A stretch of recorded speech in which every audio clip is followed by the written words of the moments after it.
안녕하세요. 반갑습니다. 허브경제TV 한상욱입니다. 금일 같이 한번 살펴볼 종목은 HLB이고요. 같이 한번 보도록 하겠습니다. 주주분들께 굉장히 고생들 많으셨다라는 말씀 드리면서 시작하도록 하겠습니다. 전체적으로 시장의 흐름 자체는 굉장히 좋지 않은 모습을 보여준 하루였고요. 이 와중에 HLB도 마이너스 3% 정도 하락을 해줬습니다. 코스피 마이너스 5% 하락에 코스닥이 마이너스 4.47% 하락, 코스피는 양매도가 5조 4천억에 코스닥은 외국인 매수 2,800억, 기관들 매도 5,800억에 선물시장 하방이었습니다. 자, 오늘은 HLB 관련된 이제 이야기보다는 시장이 왜 이렇게 빠져줬는지에 대해서 설명을 간단하게 드릴 예정이고요. HLB 관련돼서는 제가 이제 원래 금요일날 촬영을 해서 올려드렸었어야 되는데 제가 그때 몸살이 났어요, 여러분.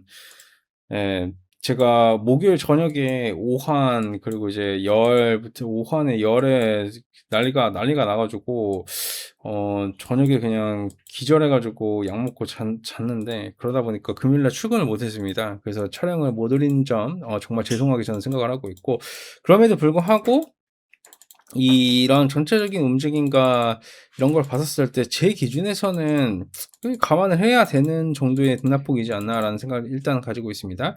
전체적으로 이런 부분에 대해서 설명을 드리기 전에 시장 먼저 말씀을 드리자면 케빈 워시 연준 의장이 지명이 되면서 이게 좀 크리티컬한 타격을 줬다라고 보시면 될 것 같아요. 케빈 워시는 이게 전 연준 이사이고요. 워시가 08년도 금융위기 당시에 인플레이션 자극을 이유로 금리 인하에 좀 반대를 했었던 인물이고요.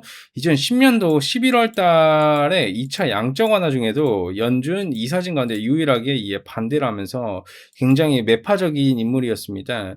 그러다 보니까 이 사람이 들어오게 되면 굉장히 매파적인 거 아니야? 워시의 이런 모호한 이력들 그리고 대표적인 금리 인하와 적극적인 대차 대조표 통제로 인해 가지고 어느 정도 정책에 대한 현실성의 의문도 좀 있고요. 주가는 빠지고 달러는 세고 장기금리도 올라가는 그러한 현상이 좀 나와줬다라고 보시면 될 것 같아요. 특히 시장에서 우려한 건 뭐냐면 트럼프가 중간 선거에서 져요. 그러면 지금이야 트럼프 손을 들어주고 있는데 나중 가서는 트럼프 손이 아니라 이게 다시 트럼프 입지가 내려오면 그냥 매파적이게 바뀌는 거 아니야? 이런 우려감이 붙어버리는 거죠. 그러니까 정치적인 부분마저도 같이 이렇게 붙어줬다라고 보시면 될 것 같아요. 하지만 여러분들이 꼭 인지를 하셔야 되는 게 뭐냐면 이번 연준 의장이 지명이 되면서 나와줬었던 이슈 자체가 굉장히 좀 단편적이다라고 보셔야 될 것 같아요. 이게 무슨 말이냐?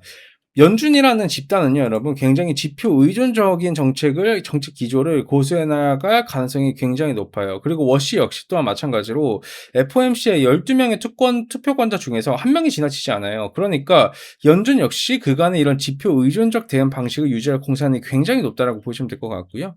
이제 그뿐만 아니라 이게 취임 전까지야 사실 어느 정도 흔들림도 보여줬고 우려감도 보여줄 수 있지만 단기적으로 이 충격을 준다라는 것 자체가 오히려 시장을 좀 더 건강하게 해주는 그런 요소로 우리가 해석을 해봐야 되지 않을까라는 생각도 가지고 있습니다. 그렇기 때문에 우리의 이런 HLB 주주분들께서도 시장의 여파로 인해서 HLB는 오늘 간단하게 좀 흔들려줬다라고 생각을 해주시는 게 굉장히 합리적이고 타당하다라고 보시면 될 것 같습니다. 이게 일시적인 충격은 줄 수 있을지언정 이게 일시적인 충격이지 계속해서 충격을 준다라는 건 아니에요, 여러분. 그렇기 때문에 당연히 시장의 구조도 바뀔 수 있고 어느 정도 타격을 줄 수도 있어요. 왜냐하면 금과 은이 이렇게 폭락을 해버리게 되면 거기에 대한 파생시장에 대한 담보를 치우기 위해서 이렇게 주식시장에서 현물을 내다 던지고 확보한 현금으로 그렇게 파생시장이 부족한 담보를 치워나가는 과정이에요. 그래서 이러한 리밸런싱이 어느 정도 끝나고 나면 어느 정도 그래도 좋은 결과물 저는 가져갈 수 있다라고 생각을 하고 있기 때문에 너무 겁을 먹기보다는 여러분들 갈 길 가셔라 정도만 생각을 하시는 게 맞지 않을까라는 말씀을 드리도록 하겠습니다. 좋습니다, 여러분. 이 정도까지만 보시면 될 것 같고요. 그리고 잘 아시겠지만 저희 허문제 TV에 신년맞이 이벤트가 마감이 3일밖에 남지가 않았습니다. 신년맞이 이벤트 마감 3일밖에 남지 않았기 때문에 꼭 한 번씩 기회를 잡아보셨으면 좋겠고요. 이렇게 문의 주시는 방법은 유튜브 오시면 댓글 누르시고 텔레그램 링크만 누르시고 문의 주시면 될 것 같습니다. 저희가 이번에 끝나고 나서는 가격이 또 인상이 되고요. 정말 좋은 기업군들이 지금 또 저가 매수할 수 있는 좋은 기회이기 때문에 지금 기회를 잡아라 말씀드리도록 하겠습니다. 고생들 많으셨습니다. 감사합니다.